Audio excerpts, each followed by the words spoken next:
10h28 sur le plateau de Direct Investisseur. Tout de suite, un nouvel analyse. C'est Stéphane Sauduteil en duplex par téléphone. Bonjour Stéphane. Bonjour à toutes et à tous.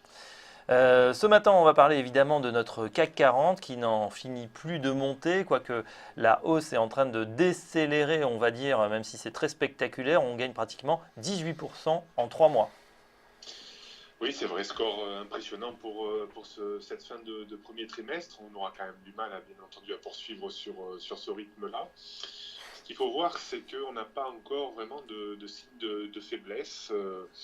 Les marchés européens tiennent bien entendu, dans le sillage, enfin grâce au quantitative easing européen. Et puis on voit que les marchés américains, restent toujours assez fermes et non loin de leur plus haut annuel et historique. Donc c'est plutôt une phase toujours propice. On a toujours l'espoir de monter toujours un cran plus haut. Donc là, la résistance immédiate est située vers les 5170 points sur le CAC 40.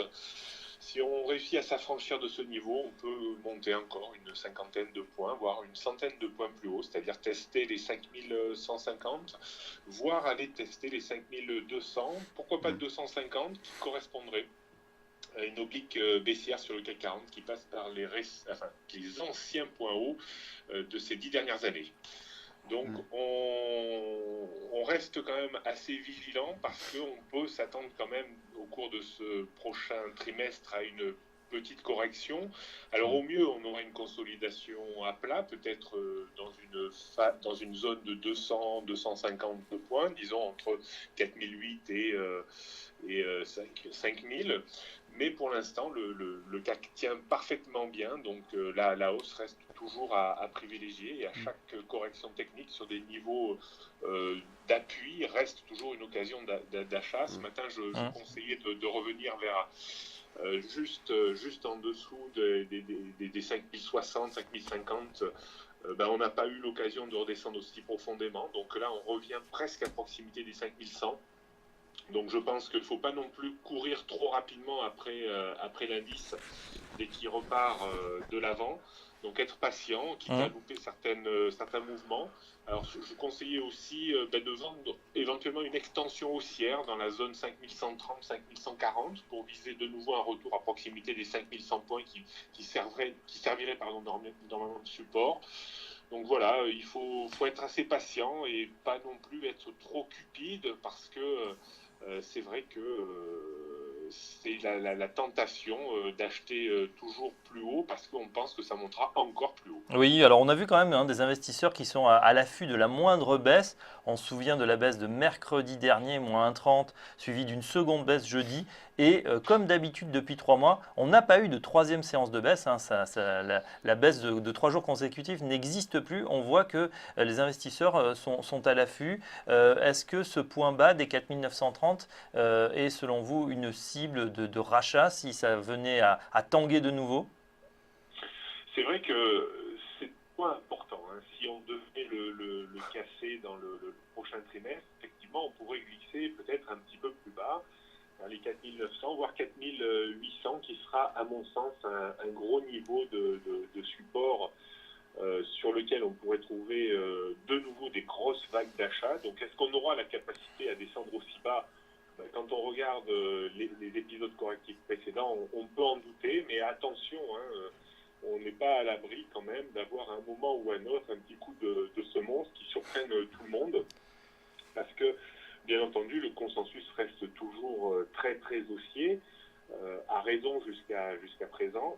Mais attention, surtout quand on regarde un petit peu les États-Unis, je pense qu'il y a matière peut-être à avoir une correction sur les US. Je reste toujours un petit peu dans cette dynamique-là, même si on reste toujours dans une zone bien définie sur les marchés américains. Et on n'est ni vraiment haussier, ni vraiment baissier, mais attention parce que je pense quand même que ça ressemble plus à une phase de distribution qu'une consolidation pour aller chercher des niveaux bien supérieurs sur les marchés américains. D'accord, on passe justement à ces marchés américains. Vous regardez effectivement attentivement le S&P 500. Que nous dit-il en ce moment? Quels sont les niveaux? On voit qu'il est un petit peu plus fébrile ces derniers temps. Oui, alors je ne sais pas si vous avez On l'a, le tout à slide fait. que je vous ai envoyé sur l'S&P 500. Alors là, je m'interroge sur le fait de savoir si nous sommes dans une structure un petit peu distributive, voire de retournement potentiel en double sommet, voire peut-être en triple sommet. On voit un premier sommet qui a été matérialisé fin février vers 2110 points. Puis on est revenu sur une ligne potentiellement qu'on appelle une ligne de coup vers 2030 points. Puis on est remonté en direction de ce premier sommet sans pour autant réussir à le déborder. Et puis on est revenu une autre fois sur cette ligne de coup à 2030 points. Donc là, on pourrait se dire, tiens, ça ressemble un petit peu à un double sommet potentiel. Alors on surveillera dans les prochains jours, voire prochaines semaines, eh bien la rupture ou non de cette fameuse ligne de coup vers 2030 points. Si tel était le cas, eh bien là, ça confirmerait un petit peu le sommet distributif et on pourrait redescendre sur 1965, voire 1800 points. Et là, peut-être qu'on aurait un petit coup de faiblesse sur les marchés européens. Oui, on peut toujours se tromper. On peut toujours se tromper et on pourrait peut-être avoir une consolidation finalement horizontale. Et si on débordait donc ces deux sommets vers 2110 points, là, ça légitimerait une poursuite de la hausse des marchés américains. Et là, on verrait certainement le CAC 40 beaucoup plus haut, hein, c'est-à-dire vers 5200 voire 5300 points. C'est pas le scénario que je privilégie. J'aurais plutôt tendance à penser à un sommet distributif, surtout quand on regarde les indicateurs long terme qui restent toujours un peu en divergence baissière.